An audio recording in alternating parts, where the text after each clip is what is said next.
This is the BBC. Simon Mayo, 88 to 91 FM, BBC Radio 2.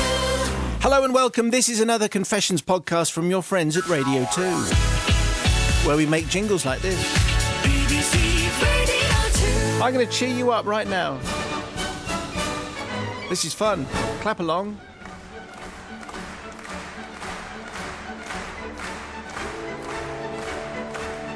It's the Radetzky March. Come on. Yes.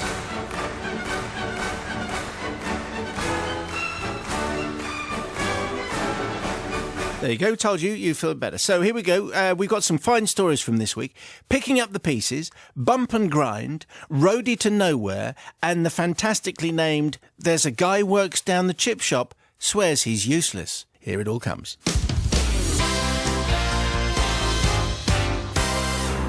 Dear Father Simon and the Forgiving Collective, and also Matthew.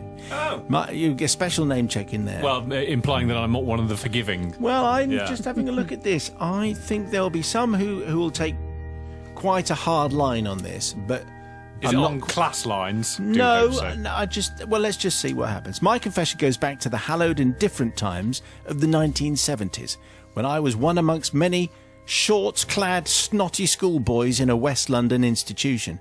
Our role was to devise, when they probably use terms like rozzers all the time. Our role was to devise amusing japes and clever schemes to keep our begowned teachers perpetually on the back foot. We were certainly obnoxious, but in that charming, smart aleck way that is so endearing. So this is kind of like Bash Street Kids again, isn't it? That's Yeah. what this is. The incident, in fact, this is the Bash Street Kids. That's what this confession is. The incident I speak of was in a chemistry lesson. Always good fun. Dear BBC, we had just had a new teacher who commanded some respect as he was much older than us, about 23, and sported a dashing goatee beard that was cool. I'm going to call him Mr. C. He was relaxed and, like some of us, had a habit of tipping his chair and lounging about casually. Quite a contrast to the older sirs who stormed around looking like Severus Snape. Chemistry was ideal for japes, such as asking a gullible former pupil the time when he had a test tube full of gunk in his watch hand. No one would fall for that. Or carrying out mysterious experiments at the back of the class undetected. My attitude to school in general, and to chemistry experiments in particular, was cavalier. Instructions were more like guidelines. Use precisely 1 centilitre became throw in a healthy splash. Use precisely 2 centilitres became a throw in a healthy splash, and a bit more plus a little extra for luck. I don't think we said centilitres in the 1970s particularly, but anyway. A Bodger's charter I still swear by when doing DIY, says Di. On the day of my shame, we were testing flammable liquid hydrogen. Can I just say at this point, actually, I probably should have said at the beginning, this is something from a different era. Okay. This is not to be condoned, and none of the practices that you hear about in here should be in any way replicated at home. We should have done this at the top, Should have shouldn't done we? that at the beginning, Yeah. sorry. Yeah. There's a little bit of confusion. Okay. Anyway, we were testing flammable liquid hydrocarbons using a lit splint for types of smoke and flame. Just that very experiment sounds as though it's not allowed anymore. I was on the front timber bench, punctuated, I don't like the way he's used the word timber, punctuated by 2 sinks, and with my mate, Paul. We put on our customary over-generous amounts of these hydrocarbons, such as Bilzene and benzene. Sound like 2 characters from a cartoon. But anyway, I never took chemistry much further, says Di. We put them in a petri dish and then, using a lit splint, set fire to the said compound and dutifully wrote down a description of the smoke and flame, such as, it was smoky and a little bit flamey. The small inferno was put out and the residue was then tipped down the sink, followed by some water from the running tap. Again, you don't try this. If you've got some benzene knocking around, Don't put it down the leave sink. it alone. After a few tests, I had an unforeseen problem when one splint decided not to go out by the conventional shaking and blowing. Then, Simon, my brain took a departure I will never forget. In an instant, I decided to douse the annoying lit splint in water and dropped it in the sink. Sad to relate, our overgenerous hydrocarbon residue held sway over the water, and with a withering whoomph, the sink contents caught fire, and a flame shot up 4 foot towards the ceiling. We stepped back hurriedly, shocked, but admittedly a little pleased with this particular impact. Then a moment later, my fixed grin faded with dismay as whoomph. The other front sink also burst into flames. Things were getting rather hairy. A second later, panic set in amongst me and my classmates as there was a loud rumble and the oxygen in the waste pipes expanded, culminating in an almighty Dr. Mosh-style boom. Really? Yes. And all the floorboards around the room in the air lifted about 2 feet, including those under Mr. C's tilted chair, which then catapulted him into the air. Time stood still as Mr. C went up and came down, accompanied by my inner no, and he landed in a heap. Anyway, to be fair, Mr. C retained his cool. He got up and reacted swiftly. As we discussed making a bonfire, he set off the fire extinguisher and doused the fires. However, stopping an extinguisher is another matter, and soon each sink had a 4-foot-high pile of foam on top of them, decorating our front bench. The lab was trashed and my reputation was made. I was never brought to book for my moment of madness. This was probably due to the singular lack of health and safety rules existent at the time. You can't judge us by today's standards. You want to bet?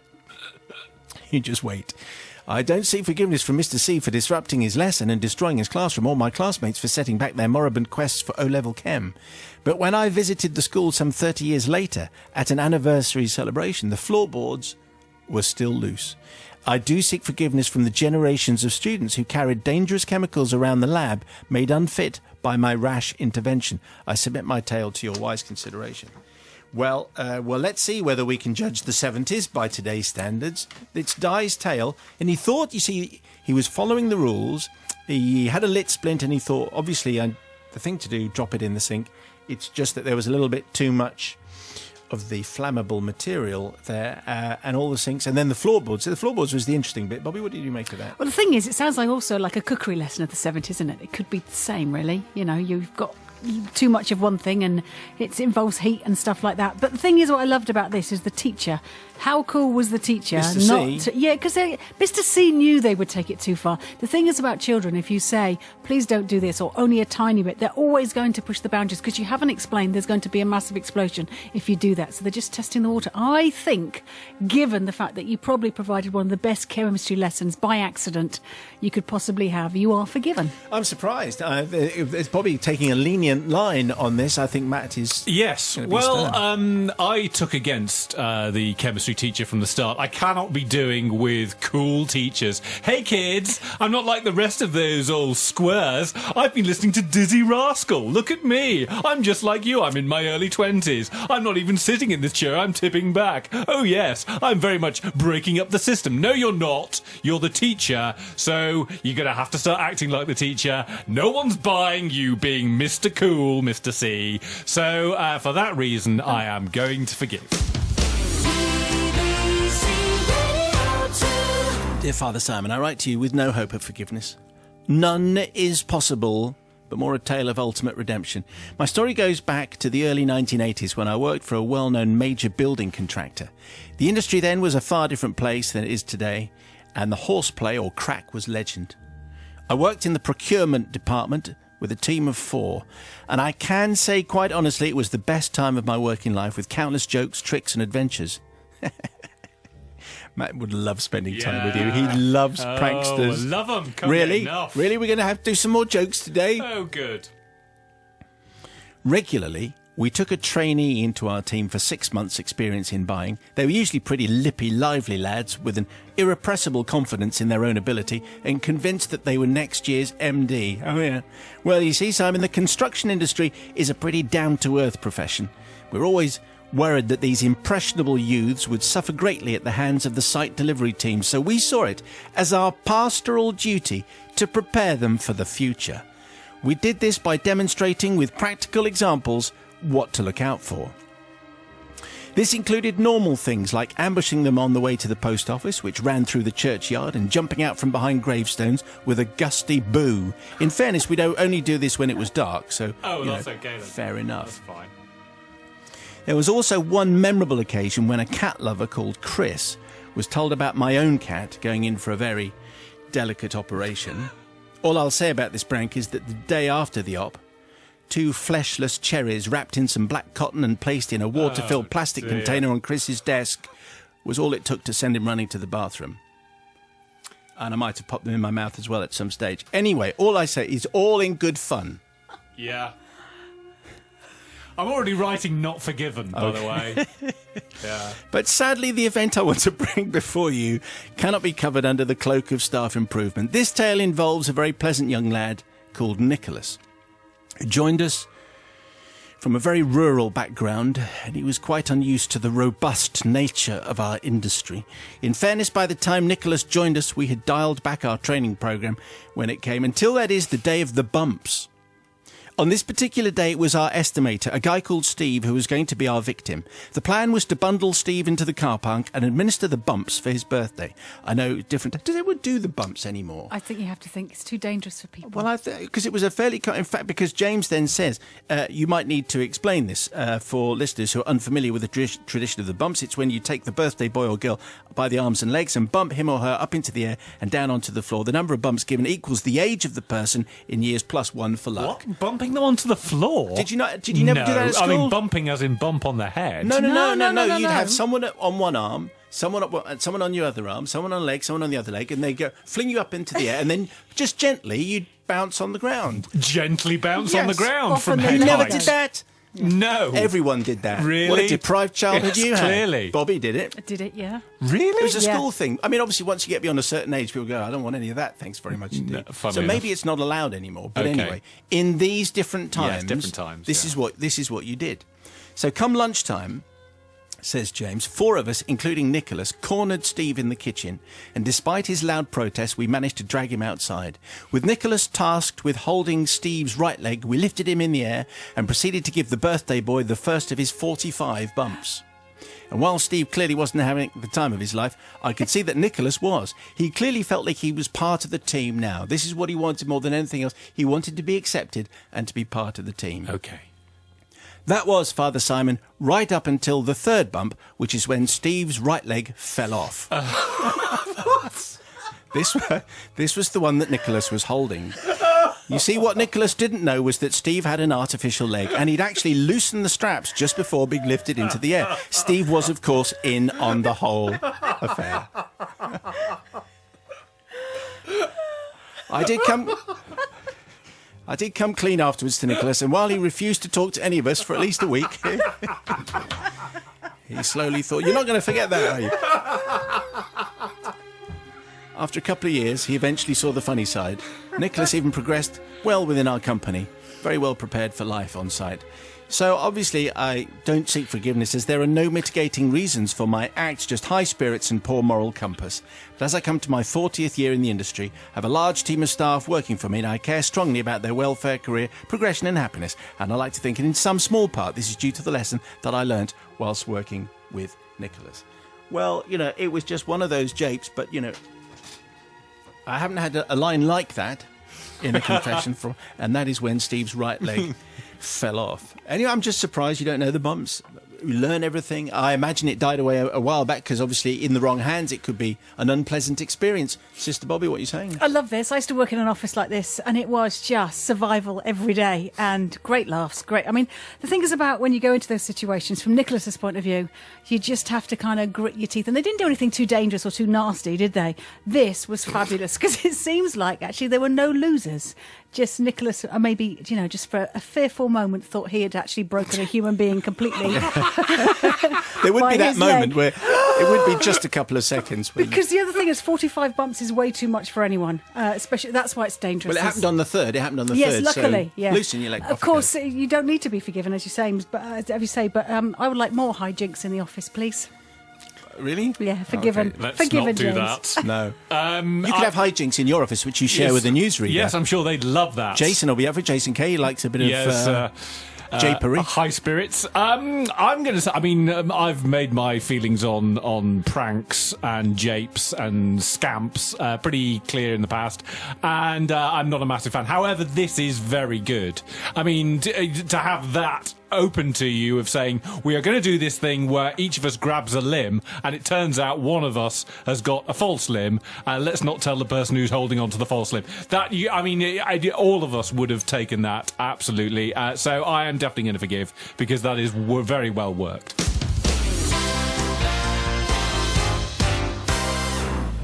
Father Simon, my confession dates back to the late 60s when I played in a band. Although I use the term played loosely, in fact, I was actually the roadie and van driver for the group who were then called the Jeff Jones Four. Now, I don't think even Brian Matthew has played the Jeff Jones Four as far as I'm aware, but anyway. So they're not particularly well known, but they were big. Well, they're kind of medium. Well, they're kind of quite small, really, towards the end of the 60s. While I was not one of the actual four in the Jeff Jones Four, I could play guitar a little and was often drafted in as emergency reserve rhythm guitarist because on many, many occasions their bass player, the only married member of the quartet, wasn't allowed out by his wife after their regular marital fallouts. Lovely. Because he travelled to the gigs in his own Mini, sometimes we'd get there with 10 minutes notice that he wasn't coming, and we were down to the Jeff Jones 3, which wasn't what the clubs had paid for. I was able to slip in as reserve rather easily because we played lots of rock and roll medleys, and the old 60s music is on the whole rather straightforward to play once you get 3 correct chords. Therefore, this new lineup worked reasonably several times in emergencies, and I began to enjoy being first reserve guitarist. One of my duties in this role was to crack a large bullwhip in front of the stage in the chorus part of The Legend of Xanadu. Now, you may want, just in case, for younger listeners, this is it. This is, of course, Dave D, Dozy, Beaky, Mick and Titch. Legend of Xanadu. And Dave D, he's at the front of the stage doing the lead vocals, but he's got a whip in his hand for the chorus bit, which is coming up, okay? Which is obviously Lash LaRue's bit. Here we go.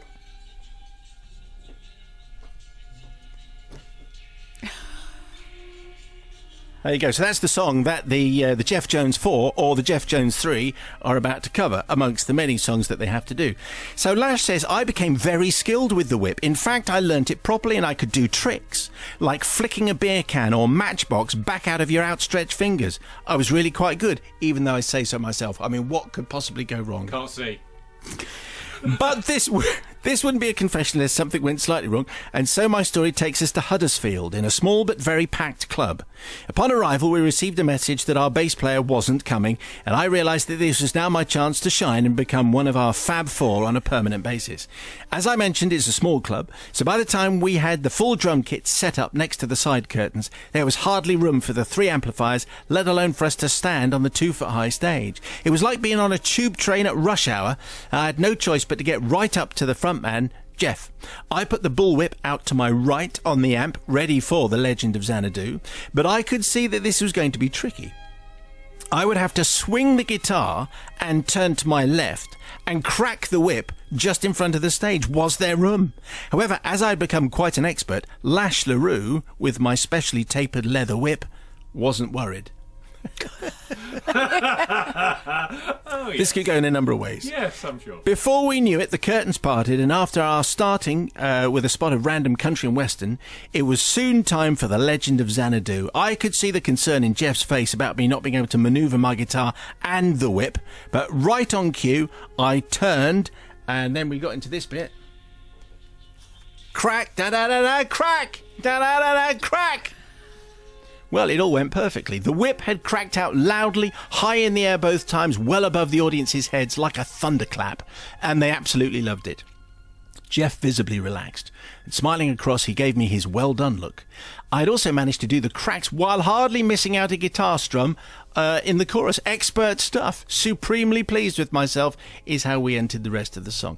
As we got to the second chorus, I slid my hand down for the whip handle again, getting ready to pull my guitar hard left, and with one hand turn, crack the whip again with my right hand. But this time, oh dear, I let go of the whip just as an old lady called Ethel stood up to go to the toilet. Oh, no. The crack was like a thunderclap, but this time the whip had gone barely an inch above Ethel's head, and the noise of the whip was closely followed by a shrill scream. That's me coughing, not the scream. As the whip end flew back to me on stage, I could see the lash tassel was wrapped around something. It looked like a rabbit on the end of the whip. Shocked, I momentarily lost control, and it flew backwards over my right shoulder, landing squarely on the snare drum. The drummer screamed out in shock, and he hurriedly jumped backwards. His stool's foot slipped off the side of the stage and tilted him with it. Grabbing his drum kit for support didn't work, because as he fell off the stage through the side curtain, the whole drum kit that he was desperately clutching onto simply followed through after him. If I had to describe the sound his fall made onto the hardwood floor, I'd say it was like a track from Tubular Bells. Excuse me. So this is all going very well. Yeah. Not very pleasing reference for Mike Oldfield there.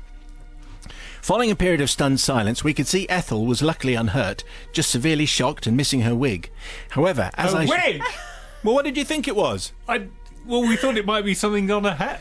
I didn't know it was on a her head. wig. Oh, it's obviously yes. We now worked that out. Yeah. And apparently it's a wig. Last I heard, it was something that looked like a rabbit, but obviously that's a wig. Yes.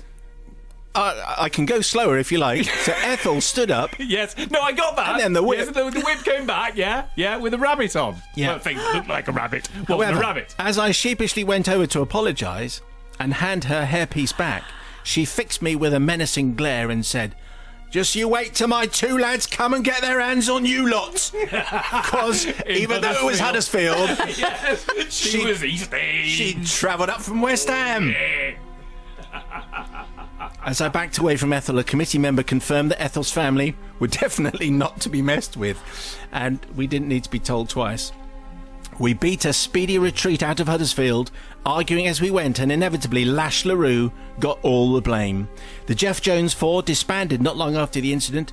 Well, at least that's what I was told at the time. I subsequently discovered they changed their name, got a new bass guitarist and a new roadie, and went to Hamburg, although I don't think he's implying that... Yeah, we all got it. So, Father Simon, I would like to ask forgiveness first and foremost from Ethel for displaying her balding head to friends and colleagues. I also seek forgiveness from the drummer, who probably has a rat aversion even now and looks around every time one comes into a drum solo. And finally to Dave D, Dozy Beaky, Mick and Titch for the loss of royalties for performing rights to Legend of Xanadu, which you don't spell Lashtery with a Z, by the way, it's with an X.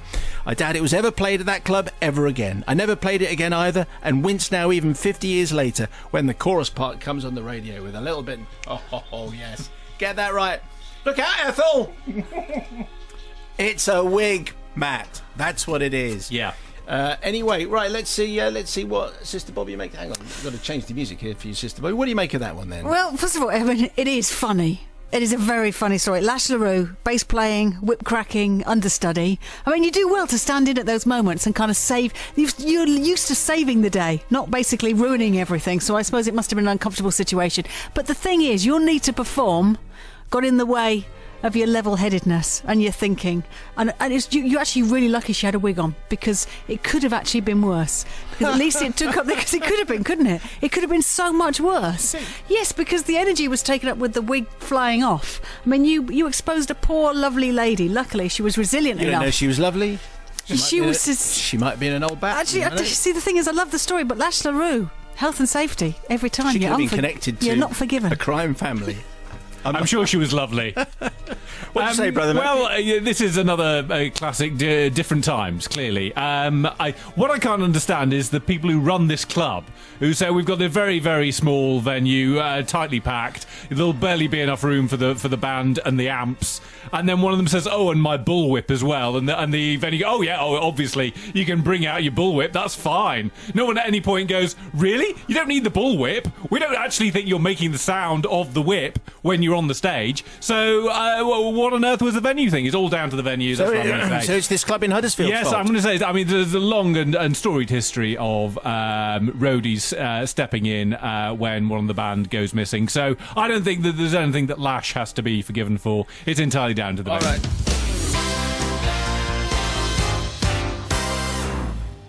Simon and team, I'm seeking your team's forgiveness and absolution for something I did when I was working in a large hotel in a seaside resort in the northeast. I got the very part-time job at the hotel because my mum was a cleaner there in the hotel kitchen, and actually started well. I was given different jobs to do, such as working in the pot room, literally climbing inside huge pots to clean them, up to my elbows in soap suds, greasy water, and not being really successful in scraping old bits of food off the pots. So there I was working in the hotel kitchen and not fully understanding that I was preparing food for others to eat. What were these wondrous things called salmon mousse and crepe Suzette. What's one of those? And a quiche, never heard of those. And a prawn cocktail. Who knew what they were? Well, in the 70s, it was all the rage. I progressed with almost stellar and ramjet speed from topping and tailing strawberries, preparing in my mind the world's best ox tongue and constructing beautiful prawn cocktails, to the penultimate accolade of my 7-star chef filleting a salmon. You ever done that, Nige? I haven't, but let's take some art. Well, in keeping with my limited and relatively sheltered childhood, I had never seen a salmon before, live or tinned. But because my newfound confidence must have shown clearly through the fug of the kitchen, the sous chef asked me to fillet the salmon, and his instructions were very clear. We've smartened these up a bit. Cut its head off, stick the knife up its bottom, and then cut its belly open, take out the guts and cut out the fillets. Sorry, Bobby, by the way. It goes without saying that the resulting salmon carcass was inedible and completely wasted, or at least I thought it was wasted. After a few exclamations and expletives, and after the sous chef had calmed down, he then threw the remains of the salmon into the gravy pot. The gravy pot, indeed. The huge gravy pot which stood in the middle of the kitchen and simmered and bubbled 24 hours a day, and I swear was the subconscious reason why I've been a vegetarian for 30 years. All food scraps, including fish heads, carcasses, you name it, it was thrown into the gravy pot. Anyway, our CAF being a famous and popular hotel throughout the summer, we often entertained visits by coachloads of pensioners who were out for a day trip to the seaside.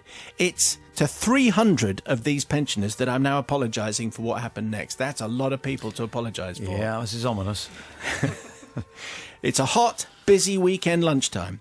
Now, it's popular, our place, with coach trips, that the hotel had a second kitchen, so opened specifically to cater for the 300 or so pensioners when they turned up. The standard fare was, of course, fish, chips and peas. No variation, just fish, chips and peas and a cup of tea, because this was the 70s. I see fish, chips and peas and a cup of tea. It's pretty good. Any decade you might like to choose. So on this particular day, which has haunted me for 30 years, we were visited by the huge party of pensioners out for the annual day trip to the seaside. The sous chef asked me to help him open the second kitchen to prepare the fish, chips and peas and cup of tea. The second kitchen, like the main kitchen, was full of large stainless steel pots, machinery, and of particular note to this confession, 2 huge fat fryers, one for the fish and one for the chips. To prepare the fat fryers for the fish and chips, we had to fill them with fat, which in those days came in huge slabs of lard wrapped in plastic. These slabs were about 18 inches by 6 inches by 4 inches, quite difficult to manhandle, especially when slippery with the lard. It took up to half a dozen slabs of lard to fill each fryer.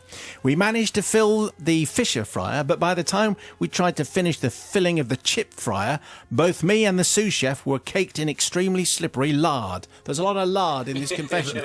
There is, and it's messy. By this time, the chip fryer was half full of very hot lard, and the first lot of chips were cooking away splendidly. The sous chef asked me to put another slab of lard in the chip fryer, and here is the crux of my confession.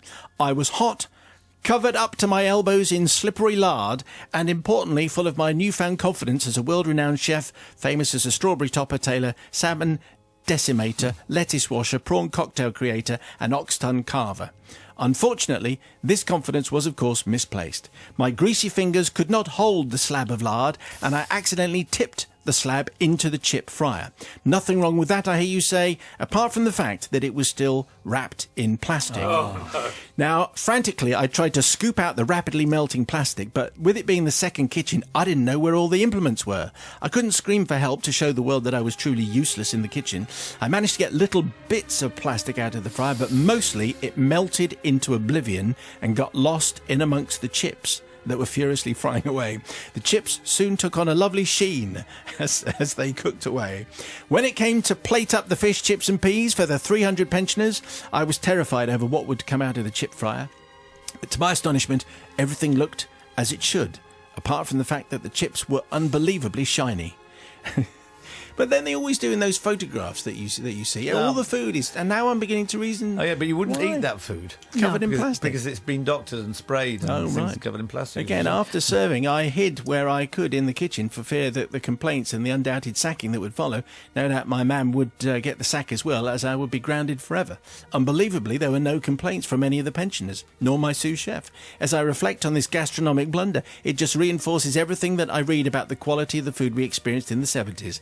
I'm just hoping as a result of my slippery fingers, over 30 years ago, 300 pensioners didn't suffer any side effects of eating the shiniest chips ever produced at the seaside. From Derek the Geordie. And, of course, the reason they were shiny is that they were covered in plastic. Well, who would have thought? Well, I suppose there are no complaints, so is it a harmless confession? By the look of Bobby's face, by the way, it's not a harmless confession. What are you saying? Well, I know there were different times, but I don't think plastic in your chips is really good enough. And I think actually, given the fact the consequences could have been really, really awful, even for the 70s, I think you're not forgiven. You should have fessed up. I understand your fear, Derek, but better be told off and emptied the fat fryer. They'd have managed. They'd have told those people, just say, look, just give us 20 minutes to clean that fat out and start again.